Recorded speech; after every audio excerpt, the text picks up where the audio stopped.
Les ouragans sont provoqués par de très fortes dépressions tropicales capables de libérer une puissance de destruction 10 fois supérieure à la bombe atomique larguée sur Hiroshima. Phénomène estival, un ouragan, ou cyclone, ou typhon, se forme au-dessus des mers chaudes quand plusieurs conditions sont réunies.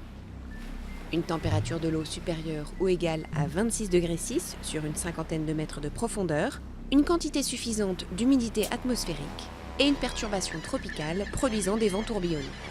Au contact de la mer, l'air devient très chaud et s'élève au-dessus de l'océan, ce qui provoque une chute de la pression atmosphérique en formant une spirale d'air plus frais vers le centre de la dépression. Cet air instable, chargé de vapeur d'eau, forme des nuages et produit une activité orageuse dont l'intensité croît proportionnellement à la chaleur et l'humidité. Se déplaçant à environ 30 km/h, généralement d'est en ouest, les perturbations tropicales, dont le diamètre varie de 300 mètres à 1000 km, peuvent durer une semaine et parcourir des milliers de kilomètres. L'échelle de Saffir-Simpson compte 5 catégories d'ouragans. Des pluies torrentielles accompagnent les vents supérieurs à 117 km/h pour la catégorie 1 et dépassent 250 km/h pour la catégorie 5. Dans son épicentre, l'œil forme une colonne d'air de 8 à 100 km de largeur, mais suffisamment calme pour permettre aux oiseaux d'y voler.